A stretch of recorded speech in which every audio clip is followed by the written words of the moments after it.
Morning, it's bright and fresh out here this morning. I camped overnight here. I just slept in my truck right there because it was getting dark when I got here and I didn't have a whole lot of choice as to finding a really nice place to camp. But this is pretty nice actually.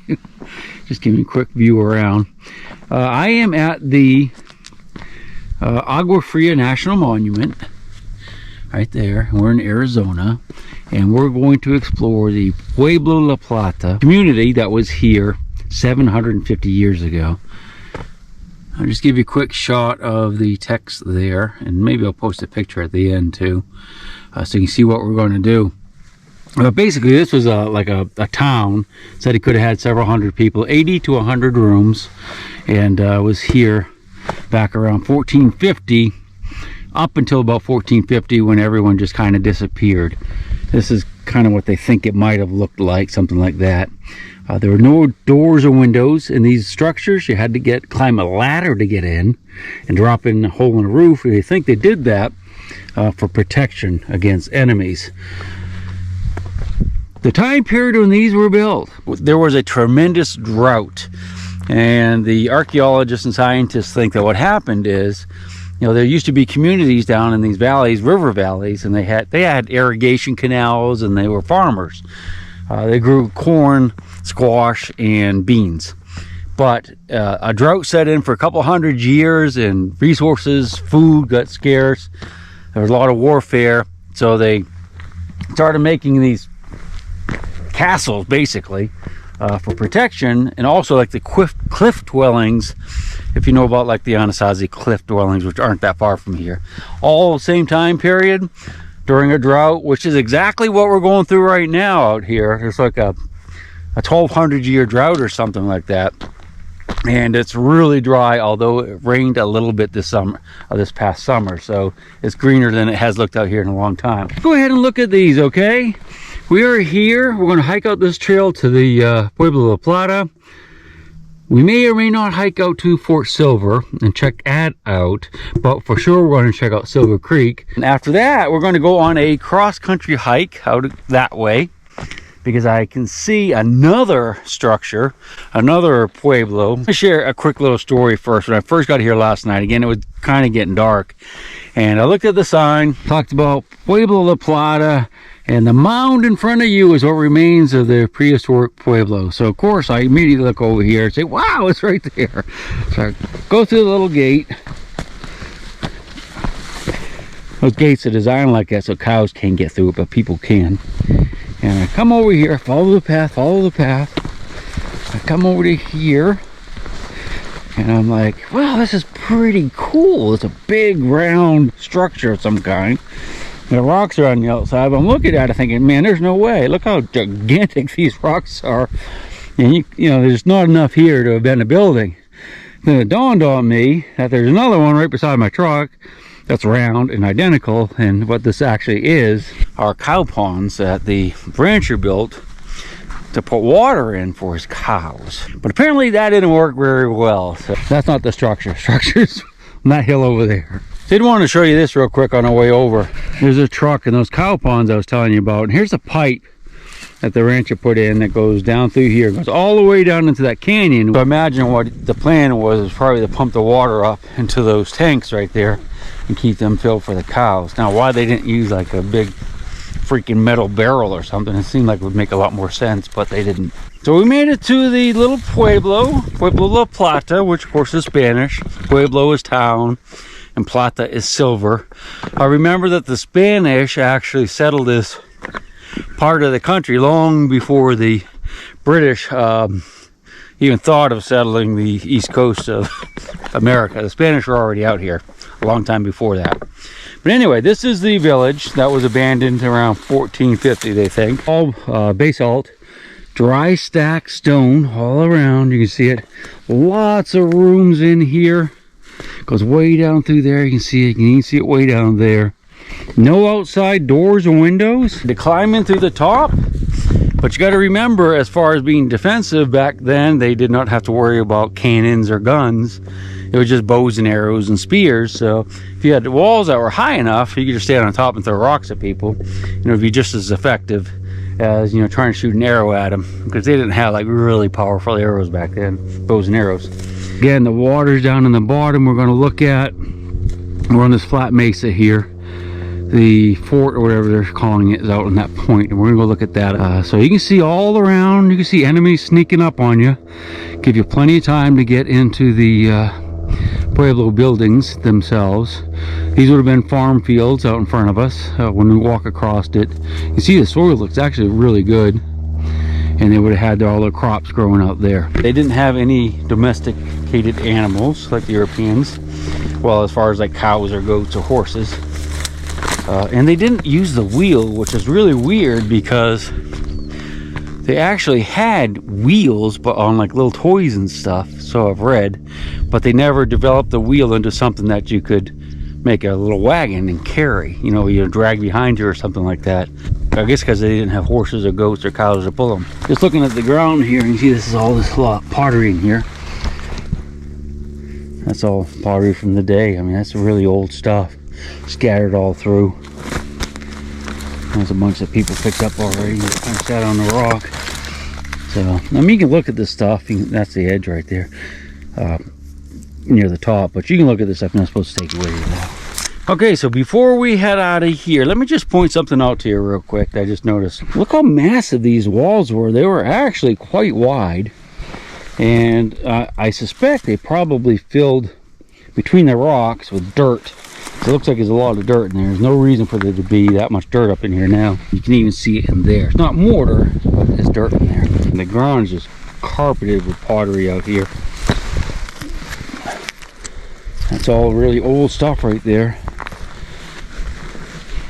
And if you read the accounts of when the cowboys and ranches first started coming out here, and of course the soldiers a little before that, kind of creepy, because they say it looked like people just like disappeared in the night.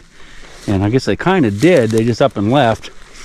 And but they said there were stone axes and pots and bows and arrows and clothes and sandals just everywhere inside these buildings back then. Of course, you know, they all collected them and went to private collections, and then probably eventually into the dumpster, most of it. But that's what happens to this stuff. People collect this, and it ends up going to the dumpster when they die, and their kids inherit everything. I'm still hiking across. I think it's right on the end of this point here. It's a lot further than it looks. It's much more rocky down here, but I noticed something curious I wanted to share. I think all this is like a pile of rocks here. That's been piled up by somebody. I'm wondering if that could have been like a grave there. If maybe they actually buried, I guess they probably did bury their people. Yeah, maybe that's a grave. I don't know. They lived here for a couple hundred years. So there should be lots of burials out here. Some of the American Indians, of course, didn't bury people. They cremated, or sometimes they put them up in trees on like platforms and just let them rot away. All right, almost there. Earlier I had mentioned something about like a castle-like structure. And in fact, if you see these that are, you know, more intact, a lot of them do look like castles. There's a place right up the road here, another national monument, called Montezuma's Castle. And it has round towers, just like something you would see in medieval Europe. All right, so what we have is a really steep canyon on this side, big rock wall that went across, and a really steep canyon on that side. So I don't think anyone's going to scale that safely if you have rocks coming down on your head.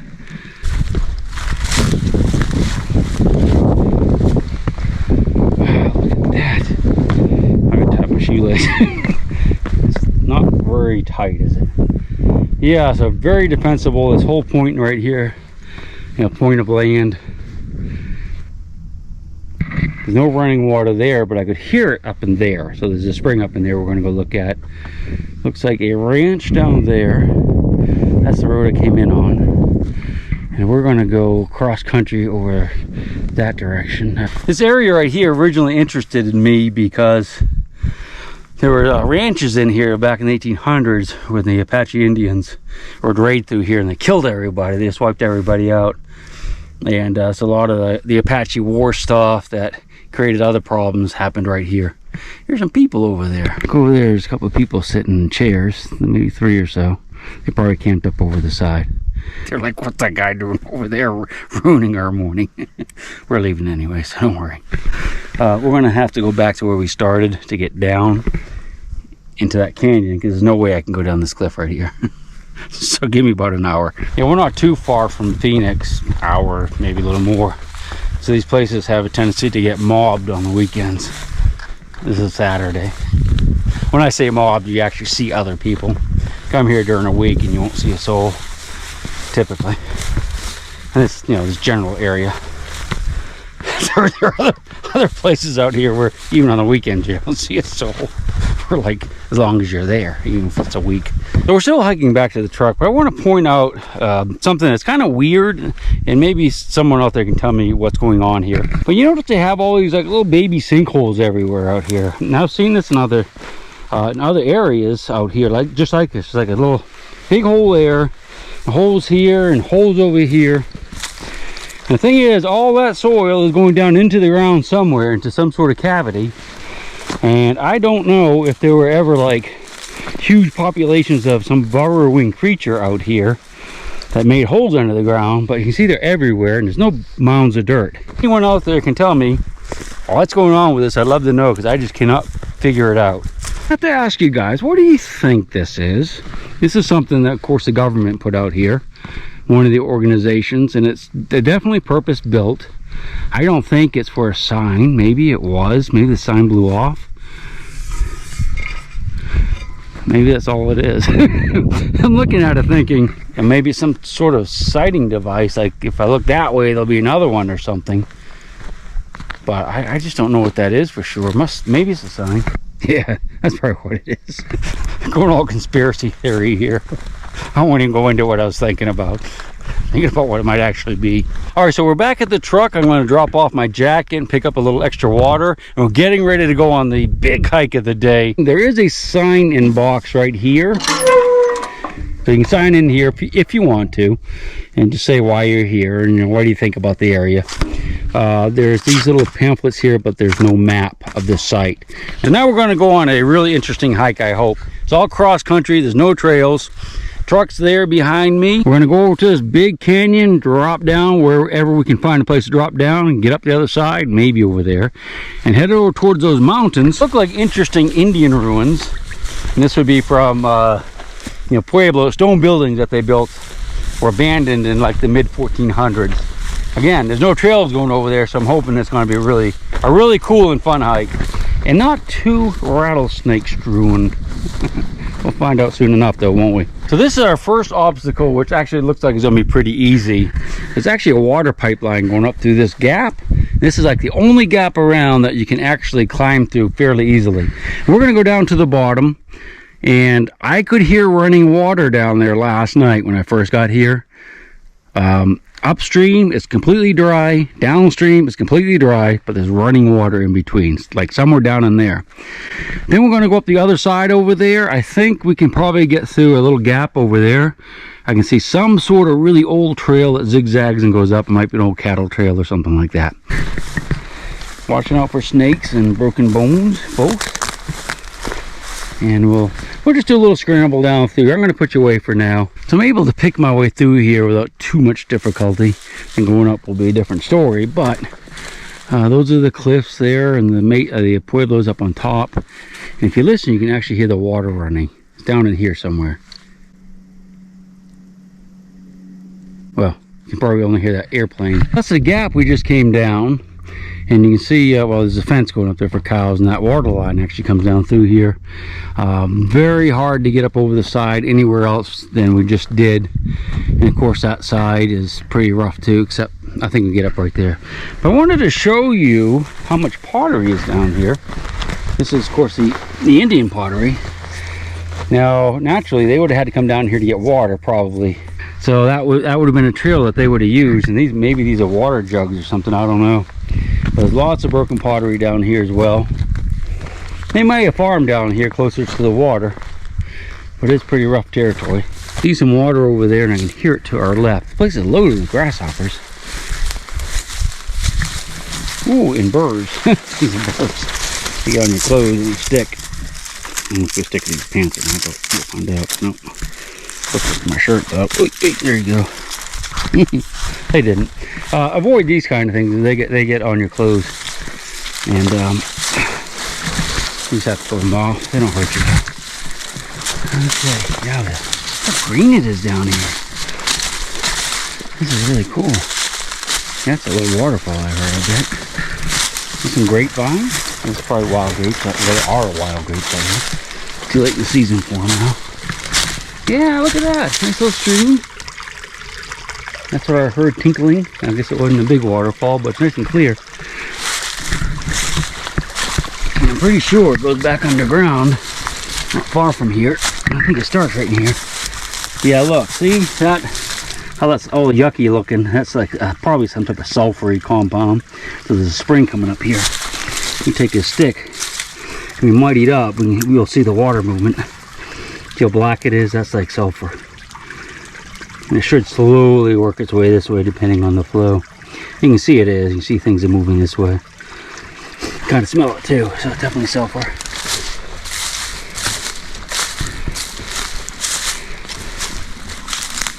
A lot of fish in there, little minnows. I read about some endangered minnows that live out here, so maybe that's them, I don't know. Okay, up the hill, what do you say? I might take a little soak to get some of this funk off me, but we'll wait till the way back because we have to come back this way. See if we can get across here somewhere. Kind of weird, it looks like they almost drew a line with the greenery through here, doesn't it? It's like stops right here. Get the other side of the cow trail and there's nothing. Now it's kind of strange, isn't it?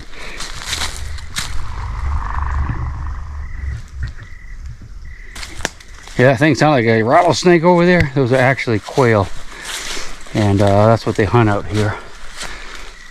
Is Gambrel quail. Now there's a whole covey of them, a bunch of coveys, a bunch of birds, like a flock. And they were flying off. When you're hunting them, they usually, you know, they fly off like that, so it scares you to death when they first do it, because they surprise you if you don't have a dog. And they're kind of hard to hit, but they are delicious eating. That's some funk right there, isn't it? Yikes. Probably some. We came down over there. You can see the leaves are turning, the sycamores and there's alders and willows down there. And they're turning color because it's the fall. And we're going to follow this trail. Hopefully it turns hard to the right here. And we just continue up the hill. Having a little breather here. You know, on these hikes, it doesn't look like it's as far as it really is. I mean, when I looked at this on the map, and then of course standing up there, look, yeah, 15-20 minutes I'll be through there, no problem, no fuss, no muss. But boy, I tell you, it's a lot harder when you're actually doing it. Came down through there, messed around in the trees, and this trail we're on, I mean, it's pretty steep. We're not quite to the top yet, but we're getting there. I'm thinking we might try to go up that trail over there. It looks like a pretty good trail. It goes up and switches back. It's actually a couple posts right there. It's probably cow related, you know, cattle related. Okay, so we have made it to the top more or less, and that's the canyon we came through. If you look over there, you can see some shiny stuff. That's my truck and actually two other vehicles now. And there's some people over there went to Pueblo de Plata. You can see them hiking back to their vehicles now. So we're not alone. The place is mobbed. People everywhere out here. But we should be by ourselves on this side, I hope. Working my way across the mesa top, and this is some type of little structure right here. This is an old Indian structure. You see the kind of almost like a square, I guess, so some type of building. Found a piece of this nearby. This is flaked from making stone tools, and it looked like there was some pottery. I think this is pottery here. Got it. Yeah, so big chunks of pottery here. So this was a little house of some sort. Let's with that. Kind of out in the middle on the top. Really not much out here. I guess this was probably all farmed at the time. But yeah, pretty cool. Nice little surprise. I love little surprises like this that you're just not expecting, but there it is. It's kind of strange. I just ran across two more of these stock tanks that look like, you know, meteor craters. One there and one there, just like on the other side of the canyon. And don't forget, when you go through a gate, if the gate is closed, close it, and if it's open, leave it open. This one's closed, so we'll go ahead and close it up. I usually try to just go underneath these fences, but I'm not going to out here because of the scorpions, and they're really low, and these are really sharp pieces of barbed wire. I know my pants have 3 holes in them from one trip under. By the way, if you come this way, this is actually the better side to get through right here. It's much easier. Tried the other end, that was impossible. So here's another lonely little structure out here. You can see how the rock's been put in like a square, circly thing. Don't see any pottery, but I'm sure that's man-made right there. All right, kind of did a little bit of a bona fide move here. I'm at the location that I wanted to hike to that looked like there were some type of structures over here, and as it turns out, it's all natural phenomena. What I was seeing from Google Earth was like these lines. See how those lines go like that? It looks like a little room here, and another one there, and it actually looks like there's some circular things going in. You can't see them from where I'm standing, but from Google Earth you can. It just look like rooms over here, but they're not. They're just natural rock. So we're gonna hike back in the direction of the truck. Trust me, I'm a little more disappointed than you because I had to hike way over here, and I was really hoping to see something spectacular. All right, so I am almost up on top again, and if I don't see anything really amazing, I'm just gonna cut the video here. It was a nice hike. I really enjoyed it, but we didn't have the Indian settlement that I thought we were going to have. So that was a little disappointing, but it was a good, half a day hike anyway. If you look over there, that little line coming down, that's the road we went up to that side. And so it's not that bad of a hike, but I'm a little tired. I think I'm really thirsty is what the problem is. All right, we'll see you on the next one, I hope. It'll be an amazing one, I'm sure. Until I go to sleep. She don't care if you're dying or if you're living or somewhere in between. Mother Earth